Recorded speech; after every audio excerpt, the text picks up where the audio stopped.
सुनने के लिए बैठे हुए हैं। ये कथा 7 दिनों तक निरंतर रूप से सतत रूप से समय निश्चित किया गया है। दोपहर 12 बजे से 3 बजे तक का समय निश्चित किया है और ये समय आप लोगों के लिए बहुत अच्छी जय बोले चार भुजानाथ की जय। इस पावन यज्ञ में और भागवत कथा में पधारे हुए भक्तजनों का श्रीमद् भागवत सेवा ज्ञान यज्ञ सप्ताह समिति यज्ञ समिति आपका स्वागत करती है, वंदन करती है, अभिनंदन करती है। पूज्या देवी जी द्वारा यह भागवत कथा का श्रवणपान आप सभी भक्तजन करेंगे। पूज्या देवी जी बहुत छोटी सी उम्र से श्रीमद् भागवत कथा का श्री राम कथा का वाचन कर रही है और पूज्या देवी जी ने अभी तक लगभग 475 श्रीमद् भागवत कथाओं का वाचन किया है और बहुत छोटी सी उम्र से देवी जी इस कार्य को निरंतर कर रही है। पूज्या देवी जी इसके साथ साथ गौओं के लिए और दीन दुखी अनाथ बच्चों की सेवा के लिए भी निरंतर तत्पर रहती हैं और अपनी कथाओं को इन दीन दुखियों की सेवा में समर्पित करती हैं। और पूज्य देवी जी का यह कार्य अगर आपको अच्छा लगता है तो देवी जी के लिए आप तालियां जरूर बजाएं। पूज्य देवी जी गरीब, निर्धन और असर प्रयासरत है। गौवंश की सेवा के लिए पूज्य देवी जी आचार्य विद्यासागर गौशाला का भी संचालन करती हैं और उस गौवंश की रक्षा के लिए पूज्य देवी जी पूर्ण निष्ठा के साथ समर्पित है। जहां लगभग 270 गाय हैं, जिनमें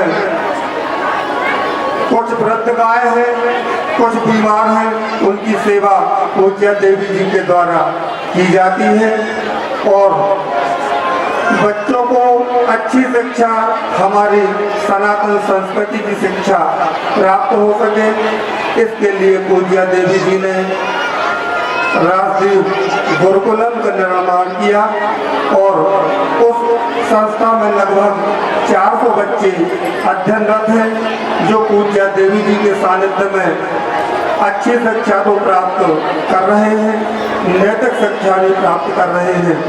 आज वर्तमान समय में हम बच्चों से, हमारे परिवारों से दूर होते जाते हैं। ये छोटे छोटे बच्चे हमारे देश के कर्णधार हैं, ये हमारे धर्म से, सनातन संस्कृति से जुड़े रहें, इसके लिए पूज्य देवी जी निरंतर प्रयास करती हैं। उन बच्चों को नैतिक शिक्षा का पाठ योग्य शिक्षकों के द्वारा करवाया जाता है और अच्छा विद्या अध्ययन करवाया जाता है। पूज्य देवी जी के ये सेवा प्रकल्प निरंतर वर्षों से चल रहे हैं। आप भक्तजन भी पूज्य देवी जी के इन संकल्पों से जुड़ सकते हैं तो आगे कथा के माध्यम से आप भक्तजनों को ये जानकारी दी जाएगी कि आप पूज्य देवी जी से, उनके सेवा प्रकल्पों से कैसे जुड़ सकते हैं और उसमें अपनी सेवाएं कैसे दे सकते हैं। तो आइए हम पूज्य देवी जी के पावन सानिध्य में चलते हैं और भगवत कथा का आनंद प्राप्त करते हैं। एक बार प्रेम से बोले आप।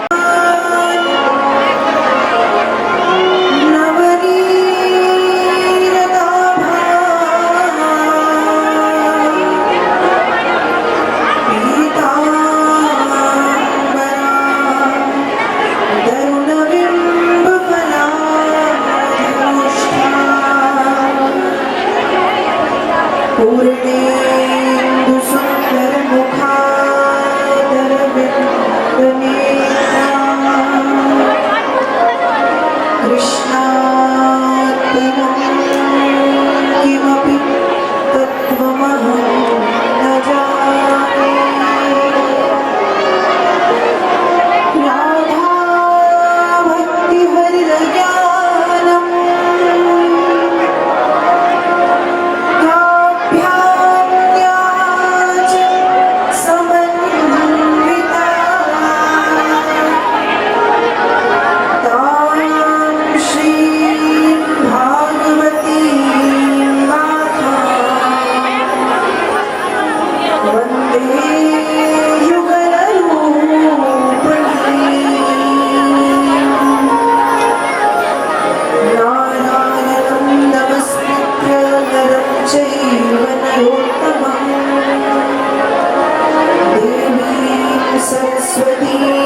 पद कमल बारंबार मनाए।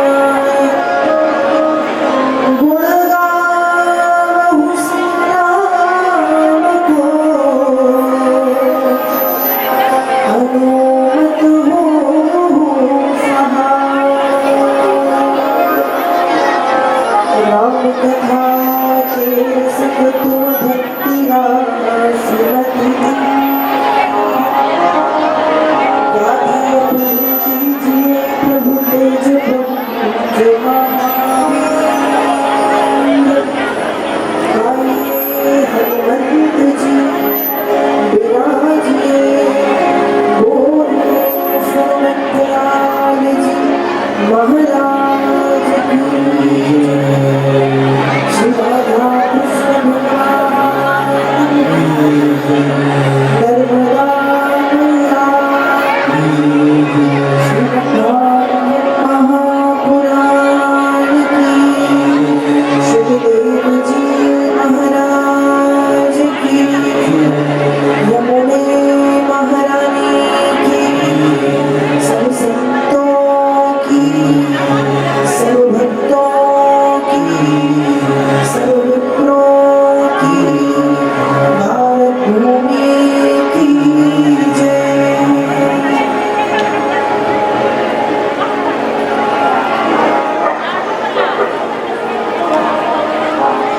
यहाँ पर उपस्थित समस्त वाणी का सहयोग ताली से अवश्य प्रदान करते हुए सभी गाएं, जोर जोर से गाएं। संकीर्तन में मेरा सहयोग, सभी बोले जय सिया राम, जय जय सिया राम, जय सिया राम, जय जय सिया जय सिया राम, जय जय सिया राम, जय सिया राम, जय जय सिया राम। जय सिया राम, जय जय सिया राम, जय सिया राम, जय जय सिया राम। जय सिया राम, जय जय सिया राम, जय सिया राम, जय जय सिया राम। जय सिया राम, जय जय सिया राम, जय सिया राम, जय जय सिया राम। श्री राम जय राम, जय जय राम, श्री राम जय राम, जय जय राम। श्री राम जय राम, जय जय राम, श्री राम जय राम, जय जय राम। श्री राम जय राम, जय जय राम, श्री राम जय राम, जय जय राम। दशरथ राज दुलारे राम, दशरथ राज दुलारे राम। श्री राम जय राम, जय जय राम, श्री राम जय राम, जय जय राम। श्री राम जय राम, जय जय राम, श्री राम जय राम जय जय राम। श्री राम जय राम, जय जय राम, श्री राम जय राम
जैसा कि आप सब जानते हैं,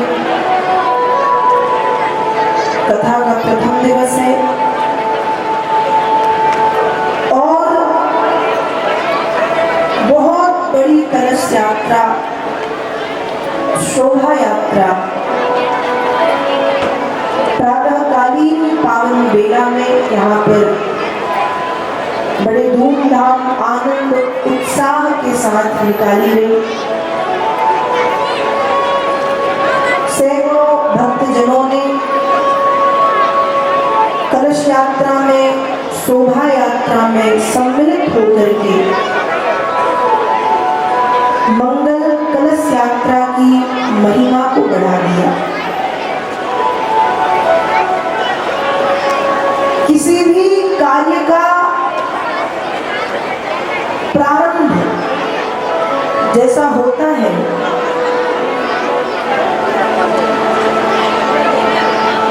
आगे चल के उसकी दिव्यता भी वैसी होती जाती है। मतलब यदि शोभा यात्रा बड़ी भव्य निकली है, बड़ी दिव्य निकली है, तो आगे के जो 7 दिन हैं, पहला दिन तो आज है, आने वाले 6 दिन भी बड़े दिव्य, भव्य और विराट होते जाते हैं। तो आपके इस पावन ग्राम में ये सुंदर आयोजन बड़े सुंदर रूप से सभी ग्रामवासियों के, क्षेत्रवासियों के सहयोग से प्रारंभ हुआ है और आप सबको पता है गर्मी कितनी है।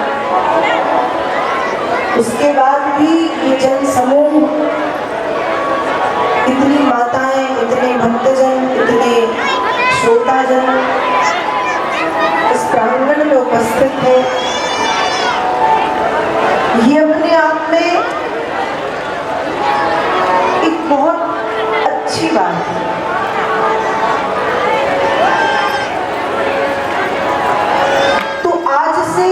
श्रीमद् भागवत की कथा यहाँ पर प्रारंभ हो चुकी है। इसके पहले भी आपने कथा सुनी होगी, भागवत सुनी है या नहीं? सभी ने सुनी है। किसी ने पंडाल में बैठ के सुनी है, किसी के घर पे हुई है, तो किसी ने टीवी चैनल के माध्यम से सुनी है। सुनी तो सबने। तो भागवत की कथा का मतलब क्या है? देखो, मेरा एक माताओं से थोड़ा सा निवेदन है, अब वो आप शोर कर रही है थोड़ा सा, अब वो क्यों कर रही है? थक के कर रही हो या कथा समझ में नहीं आ रही, भाषा समझ में नहीं आ रही इसलिए कर रही हो, या बातचीत करने में मजा आ रहा है इसलिए कर रही हो? मेरा निवेदन है माताओं से विशेषकर थोड़ा सा बच्चों को संभाल के रखें और शांत बैठें। तो मैं कोशिश करूंगी कि मेरी एक एक बात आपको समझ में आए, और आप शांत नहीं बैठेंगे तो मैं कुछ भी बोलूं आपको समझ में नहीं आना, इसलिए थोड़ा सा शांति का परिचय। तो मैं आप सबसे ये पूछ रही थी कि भागवत की कथा तो सबने सुनी है, सुनी है हमने, सबने सुनी है। अब प्रश्न ये उठता है कि भागवत की कथा का या भागवत का या श्रीमद् भागवत का अर्थ क्या है। सुनी तो सबने है, कई लोग तो यहाँ ऐसे बैठे होंगे जिन्होंने 10-10 बार सुनी होगी, जिन्होंने 5 बार सुनी होगी, कई लोगों ने 1 ही 2 बार सुनी होगी, पर सुनी सबने है। अब श्रीमद् भागवत का अर्थ क्या है। तो भागवत जी का अर्थ है, इसके पहले आपने सुना या नहीं सुना, आज सुनिएगा। भास्यते सर्ववेदेषु गीयते नारदादिभिः वदन्ति त्रिषु लोकेषु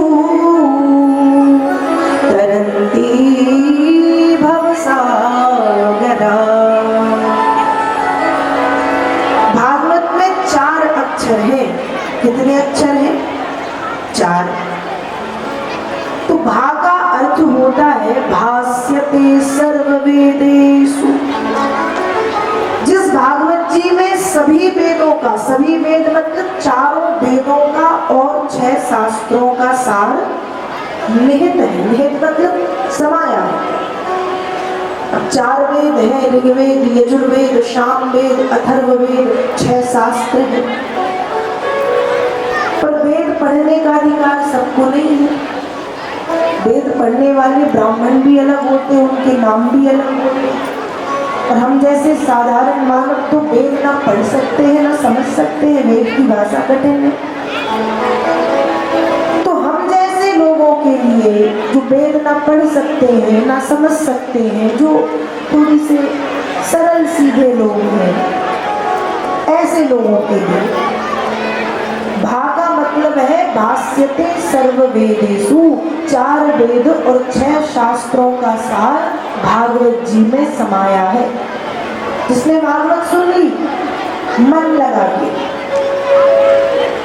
समझिए, उसने 4 वेद और 6 शास्त्रों को और उसके सार को सुन लिया। भागार्थ यह है भास्यते सर्ववेदेषु। गा का अर्थ है गीयते नारदादिभिः। गा का मतलब है जिस भागवत जी के गुणों का गान कौन करते हैं, कहा नारद आदि भी। नारद जी जैसे जो ऋषि मुनि हैं, जो देवर्षि हैं, वो भी भागवत जी की महिमा का बखान करते हैं, गीयते गाते हैं, गीत गाते हैं। गीयते नारद आदि। गा वा का अर्थ है वदन्ति त्रिषु लोकेषु। वा का अर्थ है वदन्ति त्रिषु लोकेषु। भागवत जी की वंदना की जाती है, कहाँ की जाती है? त्रिषु लोकेषु, 3 लोकों में की जाती है। और ता का मतलब है तरंती भवसागरा। जो व्यक्ति भागवत की कथा को श्रवण करता है वो भवसागर से क्या होता है? क्या होता है भैया? तर जाता है, तरंती पार हो जाता है, तरंती भव सागरा। ये है अर्थ भागवत का। फिर श्रीमद् भागवत किसे कहते हैं? आपने सुना भागवत का अर्थ। श्रीमद् भागवत क्या है? देखो, श्री का अर्थ होता है लक्ष्मी। श्री का अर्थ लक्ष्मी, सभी जानते हैं। लक्ष्मी जी को कहा जाता है श्री देवी। श्री मतलब लक्ष्मी। तो श्री मतलब लक्ष्मी का मद के यहाँ पर 2 अर्थ है। मद का एक अर्थ तो घमंड होता है, और लो आप कि जिस कथा को सुनकर के लक्ष्मी का घमंड भाग जाए वो श्रीमद् भागवत, एक अर्थ। और दूसरा अर्थ, श्री मतलब लक्ष्मी का या लक्ष्मी, मद का मतलब होता है कुमारी। कुमारी समझते हैं आप क्या होता है कुमारी? कुमारी मतलब नशा। कुमारी मतलब होता है नशा, नशा चढ़ जाना। हम कहते हैं ना कुमारी चढ़ गई, नशा चढ़ गया। तो किसका नशा चढ़ जाना? किसका नशा चढ़ जाना? लक्ष्मी का। श्री मतलब लक्ष्मी, मद मतलब कुमारी, कुमारी मतलब नशा चढ़ जाना। तो किसका चढ़ जाना? गांजे का, भांग का, शराब का नहीं। किसका नशा चढ़ जाना? भागवत मतलब भगवत नाम का नशा जिस कथा को सुनकर के चढ़ जाए उसको कहते हैं श्रीमद् भागवत। समझ में आई बात? समझ में आई तो ताली बजा दो। किसी भी कथा में जब आप जाएं और आपको कोई बात अच्छी लगे तो अपने मन से ताली बजाना चाहिए। पूछिए क्यों? उससे जो कथा करने वाले हैं उनको समझ में आता है कि आपको कथा समझ में आ रही है। हम कथा करते जाएं, आप ऐसे ही बैठे हो शांत, हम भी टेंशन नहीं, आप पीछे वाली सब। तो श्रीमद् भागवत। अब भागवत का एक अर्थ हो, तीन अर्थ बता दिए आप, चौथा हो सुनकर के जीवन में ये चार तत्व आ जाए। भा का मतलब है भक्ति आ जाए। जब आप कथा सुनने बैठे तो आपके मन में भक्ति जाग जाए। भक्ति कैसी? मतलब हमने कीर्तन शुरू किया नहीं और आपने ताली बजाना शुरू की, गाना शुरू कर दिया, कुछ लोग नाचने लगे। भक्ति, जिस कथा को सुनकर के व्यक्ति के जीवन में भक्ति का समावेश हो जाए, भागवत की कथा भक्त बनाती है। क्योंकि भागवत की कथा में भक्तों के चरित्रों का वर्णन व्यास जी ने किया है। आगे आप सुनेंगे, भक्त ध्रुव, भक्त प्रहलाद हुए, नारद जी हुए, कितने बड़े बड़े भक्त हुए। उन भक्तों के प्रसंगों को आप सुनोगे। तो जिस कथा को सुनकर के व्यक्ति के जीवन में भक्ति का समावेश हो जाए, भा मतलब भक्ति आ जाए। गा का मतलब है जिस कथा को सुनकर के ज्ञान की प्राप्ति हो। ज्ञान का मतलब ये नहीं है कि वेद शास्त्रों का ज्ञान, उपनिषदों का ज्ञान, वो ज्ञान तो हमारे लिए बहुत ऊंचा है, हम उस ज्ञान तक नहीं पहुंच सकते। वो बड़े बड़े पंडित, विद्वान, प्रकांड मनीषियों का विषय है। ज्ञान का मतलब है उचित और अनुचित का ज्ञान, सही और गलत का ज्ञान, जिस कथा को सुनकर के हो। भक्ति, भा मतलब भक्ति आ जाए, गा मतलब ज्ञान मिले। ज्ञान मतलब क्या उचित है, क्या अनुचित है, क्या सही है, क्या गलत है, क्या करना चाहिए, क्या नहीं करना चाहिए। जैसे आगे आप सुनेंगे, सत्य बोलना चाहिए, झूठ नहीं बोलना चाहिए, क्रोध नहीं करना चाहिए। जिस कथा को सुनकर के ज्ञान की प्राप्ति हो, गा ज्ञान मिलना, उचित अनुचित का ज्ञान, सही गलत का ज्ञान, सत्य असत्य का ज्ञान। भाग वा का अर्थ होता है जिस कथा को सुनकर के जीवन में वैराग्य जाग जाए। क्या जाग जाए? वैराग्य। अब वैराग्य का मतलब ये नहीं होता कि आप घर गृहस्थी छोड़ के भगवा कपड़े पहन के जंगल चले जाओ। वैराग्य का ये मतलब नहीं होता कि आप अपने घर वाले को, अपनी घरवाली को, अपने बच्चों को छोड़ के जंगल चले जाओ। वैराग्य का मतलब होता है कि कम से कम चीजों में जीवन यापन करते हुए ज्यादा से ज्यादा भगवान का भजन करना। जब समय मिले तो माला लेके बैठ गए, जब समय मिले तो नाम संकीर्तन करने लगे, जब समय मिले तो भगवान नाम गाने लगे। वही तो वैराग्य है। वैराग्य तो भा मतलब भक्ति, गा मतलब ज्ञान, वा मतलब वैराग्य और ता का अर्थ होता है त्याग। जिस कथा को सुनकर के त्याग की भावना आए। आप भागवत की कथा सुनेंगे, भागवत की कथा में बड़े बड़े दानी, बड़े बड़े त्यागियों के विषय में बताया है। जब हम ऐसे त्यागियों की कथा को सुनेंगे तो हमारे मन में भी आता है त्याग। तो जो कथा त्याग करना सिखाए,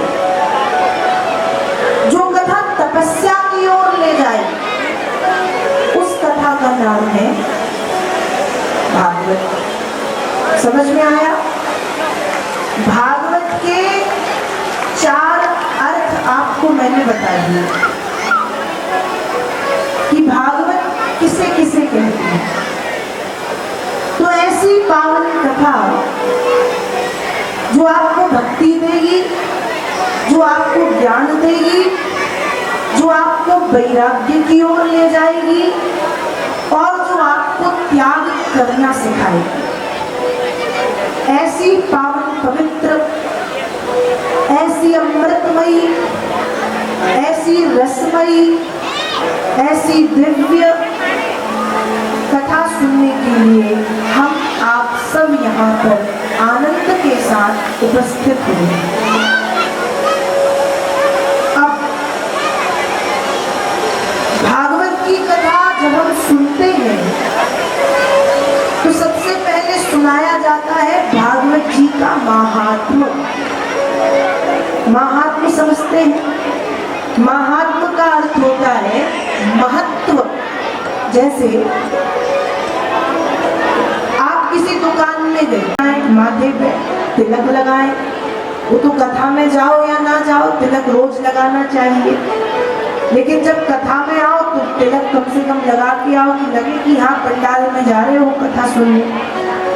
तिलक धारण करके आए। 5वां नियम।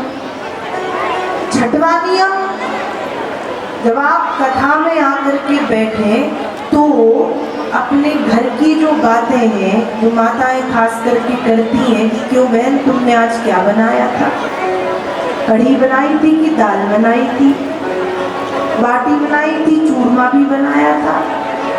ये जो बातें हैं सब्जी भाजी दाल कढ़ी की बातें, ये घर पे ही छोड़ के आए। जब आप पंडाल में आके बैठे तो क्या करें? कहा कथा सुने, कथा सुने और मन ही मन अपने अपने गुरु मंत्र का जाप करें। बड़ा प्रभाव पड़ता है, खूब पुण्य मिलता है। और जिसने गुरु मंत्र नहीं लिया, कुछ लोग ऐसे भी होते हैं जो नहीं लेते, तो जिन्होंने गुरु मंत्र नहीं लिया वो बैठ के द्वादशाक्षर मंत्र का जाप करें। द्वादशाक्षर मंत्र का मतलब होता है ओम नमो भगवते वासुदेवाय। ये है द्वादशाक्षर मंत्र। तो जिन्होंने गुरु मंत्र लिया है वो कथा सुने और मन ही मन गुरु मंत्र में 55,000। तो भागवत जी की महिमा इसलिए भी बढ़ी कि 55,000 श्लोक वाले पद्म पुराण मतलब बड़े पुराण ने भागवत जी की महिमा को गाया। हमारी तारीफ हमसे छोटे लोग करें तो कोई बड़ी बात नहीं, हम उम्र करें तो हमारी ही उम्र के तो उसमें भी कोई बड़ी बात नहीं, लेकिन हमारी प्रशंसा हमसे बड़े करने लगे, जो ज्ञान में भी बड़े हैं, उम्र में भी बड़े हैं, अनुभव में भी बड़े हैं, तो बड़ी बात है। तो सचमुच उसमें कोई क्वालिटी है। तो भागवत जी की महिमा को पद्म पुराण ने गाया है। पद्म पुराण ने भागवत जी की महिमा को गाया है। जो पद्म पुराण ने भागवत जी की महिमा गाई उसी को भागवत जी का महत्व कहा है, महात्म्य, जिसे अब हम श्रवण करने जाएंगे। तो भागवत के महात्म का प्रथम श्लोक में श्री व्यास जी महाराज भगवान के स्वरूप का वर्णन करते हुए लिखते हैं, सच्चिदानंद रूपाय विश्वोत्पत्त्यादि हेतवे तापत्रय विनाशाय श्री कृष्णाय वयं नुमः। श्री वेद व्यास जी महाराज ने लिखा, सच्चिदानंद रूपाय। भगवान कृष्ण कैसे हैं? जिन आनंद कंद भगवान कृष्णचंद्र की कथा सुनने के लिए हम आप सभी सत्य समाना, सत्य के समान, सत्य की तरह, सत्य के जैसा कोई धर्म नहीं है, और असत्य के समान, असत्य के जैसा, असत्य की तरह कोई पाप नहीं। अब अच्छा एक बात बताओ, जानते तो ये सब हो, सब कह रहे हो सत्य के समान कोई धर्म नहीं है, मानता कौन है? मानता कौन है? हम कलयुगी लोग जानते सब हैं पर मानते नहीं हैं। हम ही दिन में 100 बार झूठ बोलते हैं, और जब तक हम झूठ नहीं बोलते तब तक कहो हमारा भोजन ना पचे, कहो हमें नींद ना आए, कहो पेट में दर्द होने लगे। क्यों? झूठ तो नहीं बोला। पर व्यक्ति को सत्य बोलना चाहिए। ध्यान रखिएगा, सत्य को ढका जा सकता है, सत्य को छिपाया जा सकता है, सत्य को थोड़ी देर के लिए दुनिया की नजरों से ढक देते हैं हम, लेकिन सत्य को नष्ट नहीं किया जा सकता। सत्य को प्रताड़ित किया जा सकता है पर सत्य को पराजित नहीं किया जा सकता, हराया नहीं जा सकता। समय आने पर सत्य सिर के ऊपर से बोलता है अपने आप, उसको फिर बताने की जरूरत नहीं पड़ती, वो अपने आप निकलता है। इसलिए व्यक्ति को सत्य बोलना चाहिए, क्योंकि सत्य के समान कोई धर्म नहीं है, और भगवान को सत्य स्वरूप कहा है, सच्चिदानंद। भगवान सत्य स्वरूप है। सत्य चित्त का अर्थ होता है चैतन्य, चैतन्य है, चैतन्यता है, और आनंद का अर्थ होता है प्रसन्न। भगवान का एक नाम है आनंद। तो जो सत्य है, जो चैतन्य है, जो आनंद है, सच्चिदानंद रूपाय, सच्चिदानंद स्वरूप है। और कैसे है? कहा विश्वोत्पत्त्यादि हेतवे, जो विश्व की उत्पत्ति करते हैं। उत्पत्ति मतलब विश्व के रचयिता है, रचनाकार है, सृजन करता है, बनाने वाले हैं, विश्व को बनाते हैं। बनाने के बाद रक्षा भी करते हैं, और रक्षा करने के बाद जब दिखता है कि अति हो रही है तो अति का अंत भी फिर वही करते हैं। उत्पत्ति करते हैं, रक्षा करते हैं, समय आने पर विनाश भी करते हैं। और तापत्रय विनाशाय, जो 3 प्रकार के तापों का विनाश करते हैं। श्रीमद् भागवत जी में 3 प्रकार के ताप बताए गए, दैहिक, दैविक और भौतिक। गोस्वामी जी रामचरितमानस में भी लिखते हैं, दैहिक दैविक भौतिक तापा, राम राज्य नहीं काहू ही व्यापा। ताप का मतलब होता है कष्ट।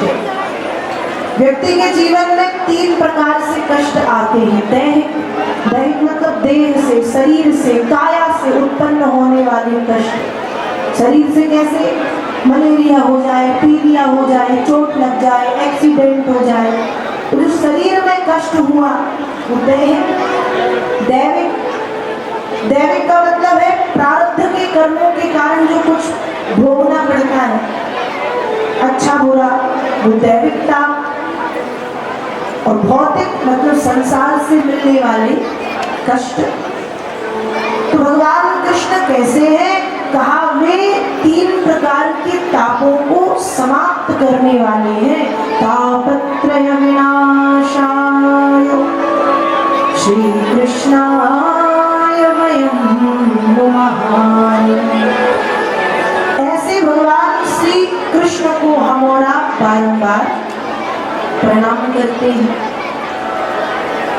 भागवत जी की कथा प्रारंभ होती है नैमिषारण्य में। नैमिषारण्य नाम का एक तीर्थ क्षेत्र है, नाम आपने सुना होगा। नैमिषारण्य क्या है?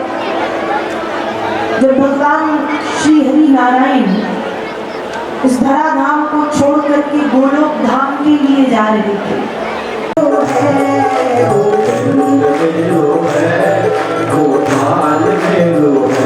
मेरो आके बिहारी नंदलाल मेरो है, मेरो आके बिहारी नंदलाल मेरो है। हो मेरो आके बिहारी नंदलाल मेरो है, मेरो आके बिहारी नंदलाल मेरो है।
गोस्वामी जी तुलसीदास जी महाराज रामचरितमानस में लिखते हैं कि 9 में से भक्ति भी यदि भक्त के जीवन में आ जाए तो व्यक्ति का कल्याण हो जाता है। इसलिए एक भक्ति 9 में से कोई एक भी यदि भक्त के जीवन में है तो बहुत बड़ी बात है। इस तरह से भक्ति का वर्णन, भक्ति का महत्व बताया गया। एक बार की बात है, स्वर्ग में देवता बैठे थे और भारत भूमि के गीत गा रहे। गायन्ति देवा किल गीत गान धर्म्यास्तुते भारत भूमि भागे। क्या कह रहे थे कि पृथ्वी पे भारत भूमि नाम का जो पृथ्वी का भाग है उस भारत भूमि को धन्य है। क्यों धन्य है? आपस में चर्चा कर रहे हैं कि भैया तुमको पता नहीं भारत भूमि में कैसे कैसे लोग हुए, कैसे लोग था। गौतम, जावाली, व्यास, वामदेव, वाल्मीकि, कपिल, कणाद जैसे ऋषि मुनि, सती, सीता, सावित्री, अनुसुईया जैसी पतिव्रता धर्म की प्रतिमूर्ति देवियां, कर्ण जैसे दानी, हरिश्चंद्र जैसे सत्यवादी, अम्बरीश जैसे भक्त और अर्जुन जैसे धनुर्धर हुए। नारद जी ने सुन लिया। अब जैसे ही नारद जी ने सुना तो नारद जी का तो काम था, नारद जी ज्यादा देर कहीं थम नहीं सकते थे। नारद जी ने सुना, समय पूरा, नारद जी को लगा चले हम भी थोड़ा भारत भूमि का दर्शन कराएं, हम भी देख लें भारत भूमि कैसी है। तो समझ में आता है कि जीवन और पता नहीं कब से ऐसे ही पड़े। नारद जी आप ठीक कर दीजिए। और ये तो सुंदर देवियां देख रहे हो आप मेरे चारों पर, ये तो गंगा आदि नदियां हैं। गंगा, सिंधु, सरस्वती, गोदावरी, नर्मदा, कावेरी, महानदी इत्यादि नदियां मुझे सांत्वना देने के लिए, मुझे ढाढ़स बंधाने के लिए मेरे पास में आके बैठी है। नारद जी ने सुना, बहुत दुख हुआ, बुरा लगा। पहले तो समझाया कि तुम चिंता मत करो, श्री नारायण सब ठीक कर देंगे। कई बार समझाया और फिर उपाय भी किए। नारद जी को लगा कि उनके ज्ञान वैराग्य, उनके दिमाग में गर्मी बढ़ रही, खूब पानी डाला, तो कान में मुंह लगा के जोर जोर से चिल्लाया। कहा दिमाग में सूर्यता तो नहीं बैठी, चिल्ला रहे ज्ञान वैराग्य को। पानी डाला, चिल्लाया, कान में संग घंटी बजा दी, गीता पाठ कर दिया, नहीं जागे। एक क्षण के लिए जागे और आलस्य के कारण फिर से सो गए। जैसे ही भगवान ने नारद जी को परेशान देखा तो आकाशवाणी कर दी कि हे नारद जी, जिन ज्ञान वैराग्य को जगाने की आप कोशिश कर रहे हो वो जाग जाएंगे, लेकिन आपको संत शिरोमणियों से मिलना पड़ेगा। ऐसा कह के आकाशवाणी बंद हुई। अब नारद जी की थोड़ी सी चिंता बढ़ी कि भगवान को यदि सहायता ही करनी थी तो कम से कम ये भी बता देते कि संत शिरोमणि कौन है, कहाँ मिलेंगे, कैसे दिखते हैं, नाम क्या है, कुछ तो बताते। और समस्या खड़ी कर दी, कुछ भी नहीं बताया। ढूंढते ढूंढते नारद जी खुद आगे बढ़े, कुछ संत मिले, उनसे जब पूछा तो वे कलयुग के कलयुगी संत ताल मटोल के आगे बढ़ गए। कुछ संत मिले तो वे मौन रह गए, कुछ संत मिले तो उन्होंने कहा ये असंभव है, कुछ मिले तो कहते ये कठिन है। हाहाकार मच गया कि नारद जी जैसे संत जब ये सब ठीक नहीं कर सकते तो कलयुग के कलयुगी संत कैसे ठीक कर पाएंगे। और भ्रमण करते करते अब नारद जी पहुंच गए बद्रीनाथ। सोच रहे थे बद्री विशाल में बैठ के तप करूंगा, भगवान प्रकट होंगे तो वरदान मांग लूंगा कि इनको ठीक कर दो। लेकिन जैसे ही बद्रीनाथ पहुंचे, बद्रीनाथ की शरण में पहुंचते ही सनत कुमार आदि ऋषियों का दर्शन हुआ है, जिनकी संख्या है 4। सनत, सनंदन, सनातन, सनत कुमार। उम्र करोड़ों वर्ष, लेकिन भगवान नाम का प्रताप इतना है बड़े छोटे छोटे उम्र के दिखते हैं। 5-7 वर्ष के दिखते हैं। बस जैसे ही नारद जी ने दर्शन किया समझ गए यही संत शिरोमणि है, चरणों में दंडवत लेट गए नारद जी। सनत कुमार आदि ऋषियों ने नारद जी से चिंता ना करने के लिए कहा कि आप चिंता ना करें, आपकी सारी समस्या हम जानते हैं, उस समस्या का समाधान वैसे तो आपके पास में ही है, लेकिन आप भूल गए इसलिए हम आपको बताए देते हैं। हे नारद जी, सत्कर्म सूचको नूनम ज्ञान यज्ञ स्मृतो बुधै श्रीमद्भागवतालापा सतगीता सुखाद्यि। नारद जी, यज्ञ तो बहुत से हैं, पर बहुत से यज्ञों में 4 यज्ञ श्रेष्ठ हैं। उन 4 यज्ञों में एक यज्ञ श्रेष्ठ है जिसे सत्कर्म का सूचक कहा गया, और ध्यान अपने आप भक्तवत्सल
कौशल्या मैया पीछे पीछे भागते हैं, भगवान आगे में दौड़ते हैं। आज सैकड़ों हजारों साधु संतों के बीच में से छोटे से 5 वर्ष के बाल कृष्ण पैरों में पायल, कमर में करधन छम छम छम छम करते हुए धीरे धीरे ठुमक ठुमक ठुमक करके चले गए और पहुंच करके भागवत जी की पोथी में जा करके विराजमान हो गए। तो जहाँ भी श्रीमद् भागवत की कथा होती है, चाहे छोटे रूप में हो या बड़े रूप में हो, जहाँ भी भागवत की कथा होती है, स्वयं भगवान श्री कृष्ण कथा के प्रथम दिवस आते हैं और कथा की इस भागवत जी का ग्रंथ जो है, इस ग्रंथ में आकर के विराजमान हो जाते हैं।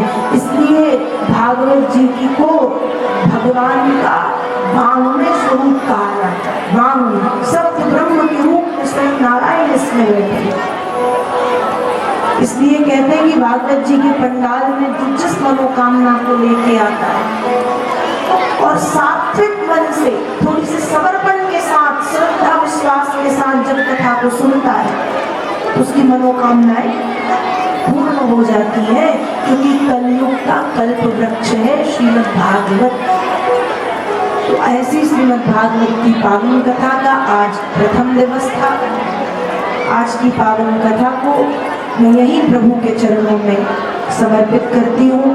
आज कथा में थोड़ा सा विलंब हुआ, लेकिन कल से कथा का जो समय है वो दोपहर 12 बजे से लेके 3 बजे तक का रखा गया है। तो आप सभी से मेरा निवेदन है कि समय से पूर्व ही पंडाल में आप उपस्थित हो। 3 बजे से लेकर के 6 बजे तक, 12 बजे से लेकर के 3 बजे तक बड़े आनंद के साथ हम भगवत कथा को सुनेंगे।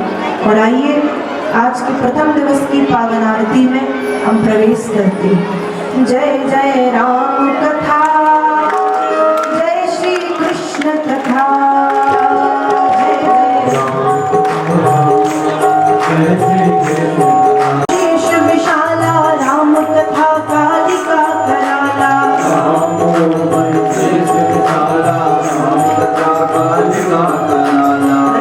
कथा शशि किरण समाना, संत चकोर करहि जहि माना।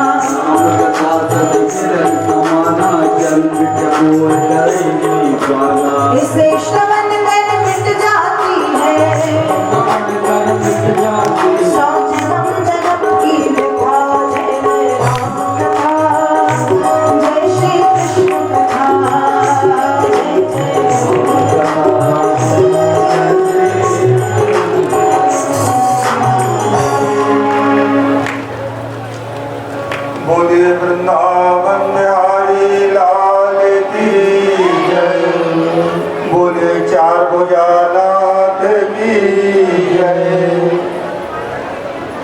अभी आप अंतर्राष्ट्रीय भागवत कथा प्रवक्ता पूज्य प्राची देवी जी के मुखारबिंद से अमृतमयी कथा का श्रवण पान कर रहे थे।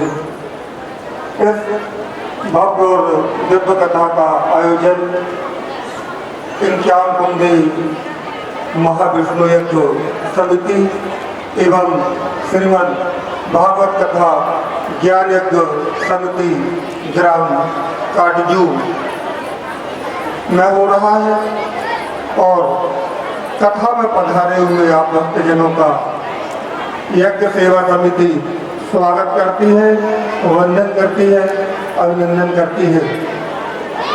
श्री हरि सिद्ध हनुमत सेवा ट्रस्ट पूज्य देवी जी द्वारा संचालित सेवा प्रकल्पों के लिए पूज्य देवी जी समर्पित आप भक्तजनों के सहयोग से इन सेवा कार्यों को पूर्ण किया जाता है और पूज्य देवी जी अपनी होने वाली इन कथाओं को उन दीन दुखियों और गौवंश के संरक्षण के लिए समर्पित करती हैं। बहुत कम उम्र से लगभग 7 वर्ष की उम्र से पूज्य देवी जी भागवत कथा और राम कथा का वाचन कर रही हैं। उस छोटी सी उम्र में पूज्य देवी जी ने उन माता पिताओं के दर्द को समझा कि जो धन के अभाव में अपने बच्चों को अच्छी शिक्षा नहीं दिला पाते, उनकी भावनाओं को कदर करते हुए पूज्य देवी जी बड़ी विचलित हुई और उन्होंने राष्ट्रीय गुरुकुलम की नींव रखी। यह ऐसा गुरुकुल जहां बच्चों को उचित शिक्षा और कॉन्वेंट स्तर की शिक्षा निःशुल्क प्रदान की जाती है। उन बच्चों को नैतिक शिक्षा का भी पाठ पढ़ाया जाता है। कथाओं के बाद पूज्य देवी जी स्वयं उन बच्चों के बीच में रहती हैं, उनकी शिक्षा का स्तर देखती हैं और अपनी देखरेख में, अपने मार्गदर्शन में उन शिक्षकों से उन बच्चों की उचित शिक्षा प्राप्त करने में सहयोग प्रदान करती हैं। उन बच्चों की सेवा के लिए आप 5100 रुपये की राशि दे करके 1 माह के धर्म माता पिता बन सकते हैं। गौवंश की रक्षा के लिए आप 3100 रुपये की राशि दे करके 1 ट्राली चारा भूसा की व्यवस्था आप कर सकते हैं। हमारे यहाँ नर्मदा का उद्गम है और नर्मदा नदी विश्व की एकमात्र ऐसी नदी है जिनकी परिक्रमा होती है। तो नर्मदा के पथ पर परिक्रमा करने वाले अनेक श्रद्धालु जन नर्मदा के पथ पर चलते रहते हैं। उन परिक्रमा वासियों के लिए भोजन की, वस्त्रों की सेवा भी हमारे सेवा संस्थान द्वारा प्रदान की जाती है। उनके लिए आप वस्त्रों की सेवा के लिए, भोजन की व्यवस्था के लिए मात्र 2100 रुपये की राशि सहयोग करके धर्म के भागी हो सकते हैं। तो आप भक्तजनों से निवेदन है कि पूज्य देवी जी का यह संकल्प निरंतर चल रहा है, सेवा के कार्य निरंतर अनवरत जारी है। ऐसे कार्य वर्षों वर्ष तक चलते रहें, उसके लिए हमें कहीं न कहीं आपसे सहयोग की अपेक्षा है। आप भक्तजनों से निवेदन है, आप पूज्य देवी जी के सेवा प्रकल्पों से जुड़ सकते हैं दान देकर, सहयोग देकर। तो आप जो भी भक्तजन सहयोग देना चाहें वो कल आकर के मंच के दाहिने तरफ हमारे कार्यालय से संपर्क कर सकते हैं। आपको कार्यालय के अन्य सेवा प्रकल्पों कोई भी जानकारी प्रदान की जाएगी। आप श्री के नाम की घोषणा कथा के माध्यम में की जाएगी और आप पूज्य देवी जी से आशीर्वाद ग्रहण करेंगे। तो आशा है आप सभी भक्तजन बढ़ चढ़कर पूज्य देवी जी के सेवा संस्थान में सहयोग अवश्य प्रदान करेंगे। आप श्री का कल्याण होगा। आइए अब हम भगवान की मंगल आरती में प्रवेश करते हैं। हमारी कथा के मुख्य यजमान कृपया सपत्नी मंच पर पधारे।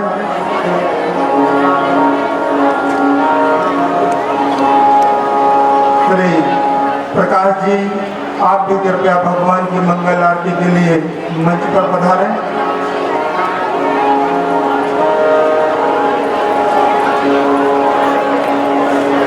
आप सभी भक्तजनों से निवेदन है, भगवान की आरती के लिए आप अपने स्थान पर खड़े हो जाएं।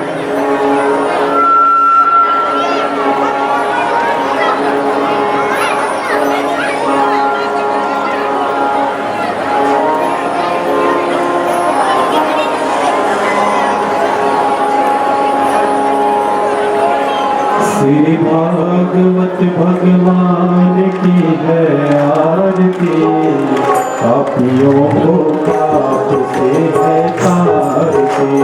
भागवत भगवान की है आरती, पापियों को पाप से है तारती। ये अमर ग्रंथ, ये मुक्ति ग्रंथ, ये पंचम वेद निराला, नव ज्योति जगाने वाला। ये अमर ग्रंथ, ये मुक्ति ग्रंथ, ये पंचम वेद निराला, नव ज्योति जगाने वाला। हरि नाम यही हरि